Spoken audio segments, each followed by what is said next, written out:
Make a hot cuppa and relax. It's Afternoon Karak with Aisha Al-Mazmi and Mikhail Atiyah on Pulse 95. Hope everyone had a lovely extended weekend. And if some of you are thinking that, those 3 days are not enough, we need an extra one, don't worry, there's going to be a 5-day weekend maybe coming very soon. So hope you guys stay strong until then and, just keep your head up high. Omnia Sada from Future Talk is waving her hand. She's like, what are you talking about? I think she's still exasperated over the weekend when I won 5 out of 8 times when we played cards together. I can still see that she is very animated right now. And over the weekend, I also got my nails done. I did a lot of things. People who are watching us live from YouTube can see my lovely purple nails. So if you guys are listening to us through the radio, 95.0 FM, or you're listening to us through the applications, whether it's the SBA application or on pulse95radio.com, I'm telling you to log on to YouTube right now and search up Pulse 95 Radio so you can see me, Aisha Al-Mazmi, on the Afternoon Karak streaming live from 4 p.m. to 5 p.m. where I'm going to be your source of entertainment and lots of fun for the next 60 minutes. Today, I'm going to be talking about some anime acquisition, a big acquisition by Sony. They're trying to buy Crunchyroll for almost $1 billion. That's a big number, especially for Crunchyroll. So we can talk about, is it worth it or is it not? And even the growth of Crunchyroll from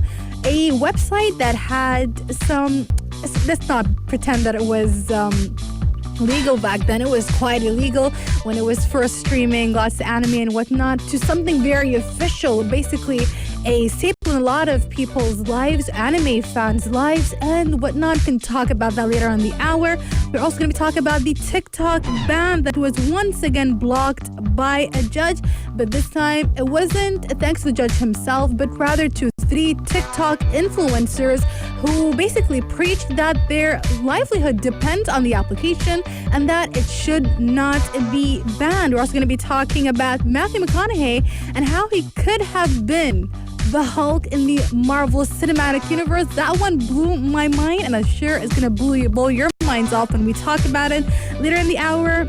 And of course, we need to have one more Marvel news, and that is a Marvel rumor. Stay tuned for that. It is a Spider-Man rumor because we cannot have enough of them, and much more. So stay tuned to the Afternoon Karak for all that fun and everything in between right here on Pulse 95. Pulse 95. A lot of actors and actresses over the past couple of years have started emerging and telling us about their could have been role and would have been roles that have been so iconic that you associate them with specific people. And then they come up and say, actually, we could have gotten these roles. And it just, plays with your mind and makes you wonder, what would have happened had that person played that role in an alternative universe? Is that actually what happened? And in this case, we have Matthew McConaughey during a podcast called Happy, Sad, Confused. He's talking to host Josh Horowitz, and they get on the topic of the 70s Hulk, and Horowitz mentions that, McConaughey never got into any Marvel MCU movie, neither did he do anything in relation to the Hulk, to which Matthew says that he was personally up for it, and that he even had communicated with Marvel personally and told them that he is up for the role. To which Marvel replied with, no thank you. And it just blows my mind. I'm just trying to think of, what would have happened if we had Matthew McConaughey instead of Mark Ruffalo? Even though in this case, Matthew does not clarify whether he spoke to Marvel during for the first Hulk movie or the second one, because we've had 3 Hulks so far.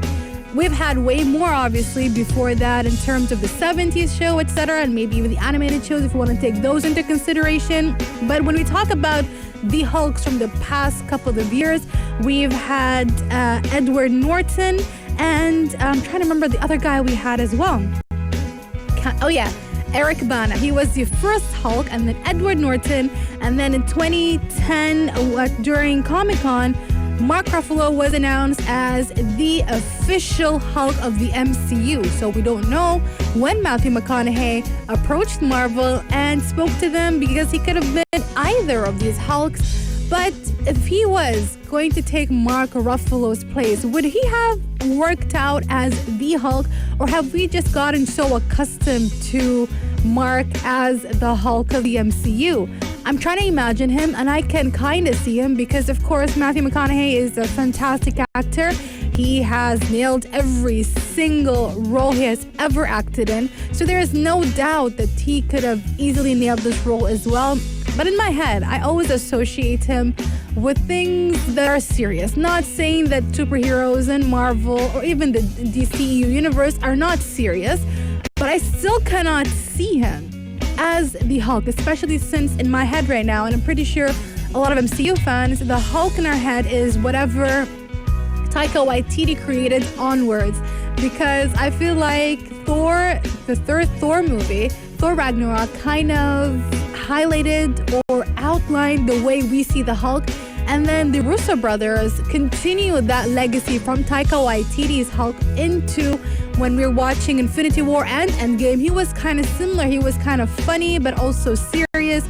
And again, Mark Ruffalo just made it his own character. So I'm like, can Matthew McConaughey, can he nail that? Can he do the exact same thing as well? I think he can. But now it's just Mark Ruffalo's Hulk. I cannot see anybody else besides him. So text me, guys, 4215 Etisalat, or do tell me, can you see Matthew McConaughey as the Hulk from the MCU or even the previous ones?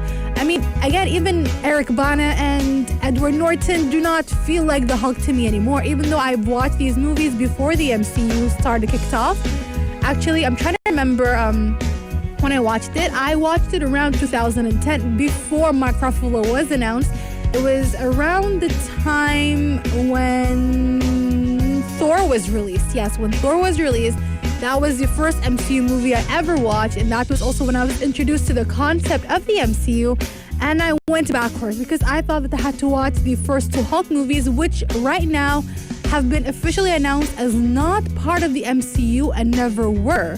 So when I watched them, I felt that Edward Norton was the right Hulk. But now, again, I admit it, Mark Ruffalo is my Hulk and is probably the Hulk for a lot of people who are watching the MCU in this generation. So again, text me 4215, it's a lot, or do tell me, is Mark Ruffalo your Hulk, or can you see Matthew McConaughey or even Edward Norton or even Eric Bana? Who is your Hulk? Who is the Hulk in your mind? You can also slide into our DMs at Pulse95 Radio on Instagram, Twitter, YouTube comments, because again, we are going live right now. We are streaming live on YouTube as well as Facebook. We are everywhere, guys. Coming up next, we're going to go talk about Crunchyroll. If you guys have been anime fans for the past decade or over the past 2-ish decades, everybody knows Crunchyroll. They've probably grown up watching things on Crunchyroll. So let's talk about the nearly approximately 1 billion acquisition by Sony coming up next after this short break.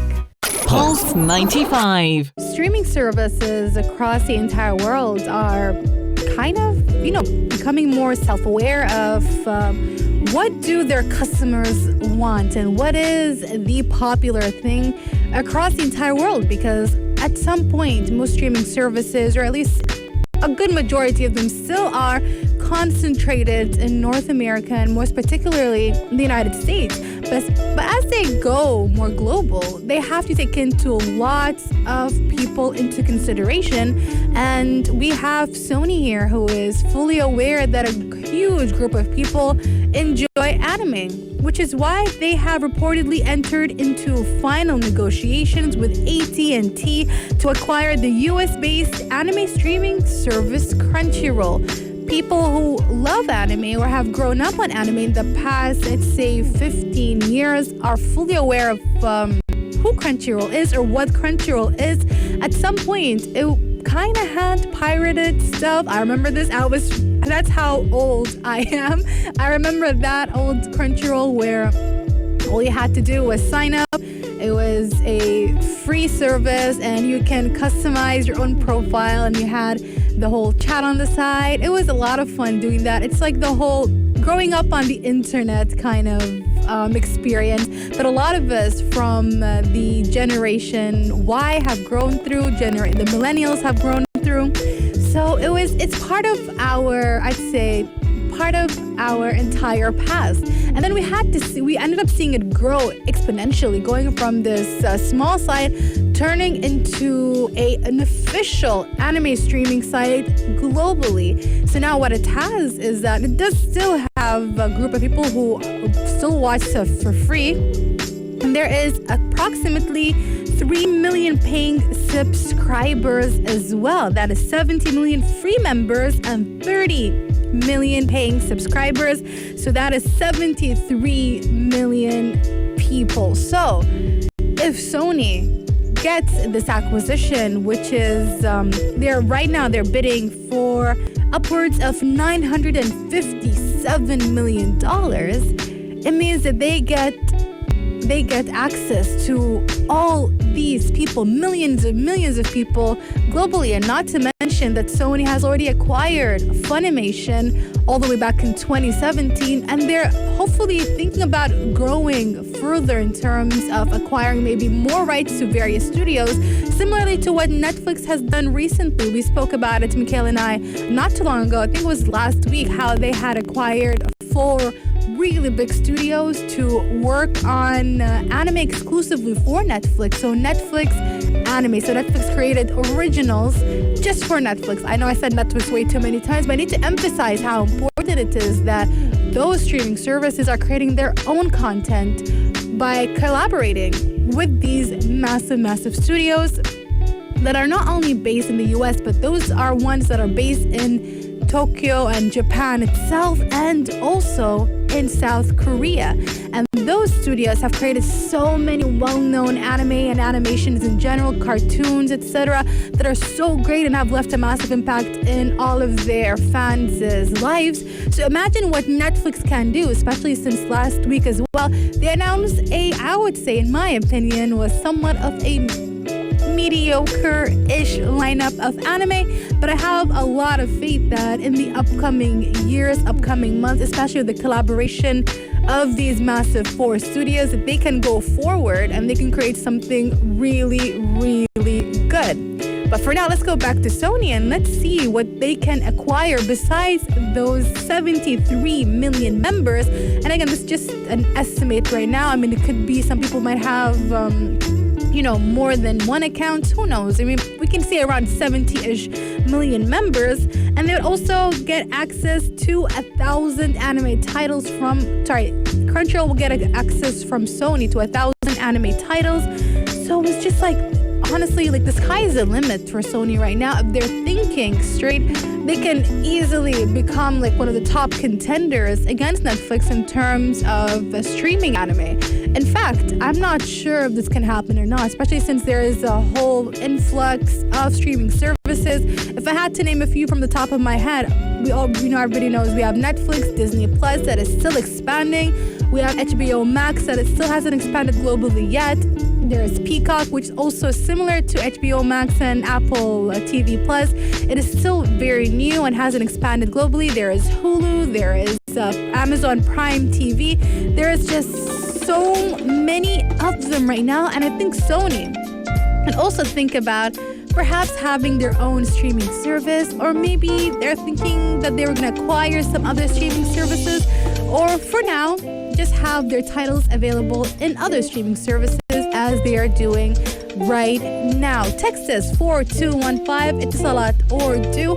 What do you guys think about this acquisition? Is it worth it? I believe that it's very much worth it if Sony wants to expand itself or, dip its toes into the world world of streaming and they want to satisfy or make all these fans happy across the entire world, this is the way to do it, by looking into all their preferences, all their likes, and what do they want, and tapping right into that. I'm going to be taking a short break. We've got some songs coming up and these sports headlines, and then I'm going to be talking about that Marvel rumor. I know I talk about a lot of Marvel, but this is a good one. It's about Tobey Maguire and his possible role in the upcoming Spider-Man 3 movie that they're already working on right now. So stay tuned for that and much more right here on the Afternoon Karak.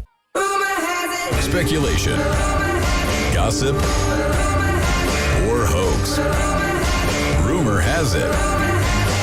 October was marked by a ton of Spider-Man related stories, one after the other. Lots of rumors that I don't think any of them have been confirmed yet. Even the one about Electro and Jamie Foxx hasn't been officially confirmed. Yes, we did get Jamie Foxx kind of posting something and then deleting it right after. So we're not really sure about what's going there, but me personally, I definitely believe that at least 99% of them are true. And now we've got one related again to Spider-Man, and this one we're talking about Tobey Maguire's Spider-Man. Now, yes, we've heard that due to the fact that we are most definitely getting some sort of multiverse that is going to kick off around in WandaVision, and then be the main part of course, Doctor Strange sequel. Now we know, kind of, again, still rumors, that will also probably be part of Spider-Man 3, and that we're going to get Tobey Maguire and also Andrew Garfield reprising their roles as 3 different versions of Spider-Man. Now today we're going to be focusing on Tobey Maguire because according to this rumor, they're the same sources who had told WeGotThisCovered.com, which is one of my favorite sources for all these crazy Marvel rumors. According to them, this source was the same source that said Taskmaster would be the main villain in Black Widow, and that a new Scream movie is in the works, which have already been confirmed as true. So they seem to be a reliable source. Now, according to them, Tobey Maguire's Spider-Man, Peter Parker, is going to be sort of a mentor for Tom Holland's Peter Parker. So what that's giving me kind of Spider-Man Into the Multiverse vibes, where we had Peter Parker from another universe kind of become a mentor for the Spider-Man who was played by Miles Morales. Miles Morales is another iteration of Spider-Man. If you guys remember or know a bit about your Spider-Man history or Spider-Verse history, you know that there are many versions of Spider-Man. The most common one, most well-known one, of course, is Peter Parker. And there's Miles Morales, who is the Afro-Latino Spider-Man, and he is quite young in comparison to Peter Parker. In general, he's usually portrayed as either 13, 14 years old. So it's a different take on a Spider-Man. We also have seen Gwen Stacy as Spider-Man, and even Mary Jane Watson as well as Spider-Man. So Spider-Man is just sort of like a character that anybody can be Spider-Man. So in this case, like I said, he appears to be giving me the same vibes, where in that movie that came out 2 years ago, a wonderful movie. If you guys have not checked that out, Big House, if you're tuning in right now, I did tell you a while back that you should be watching this movie. So if you haven't, here's a mini recommendation halfway through this segment. Guys, check out Spider-Man Into the Spider-Verse. It is a beautiful animation. It is perfect for everybody, whether you're young or older, in between, whatever you are, everybody should be watching that beautiful, spectacular movie.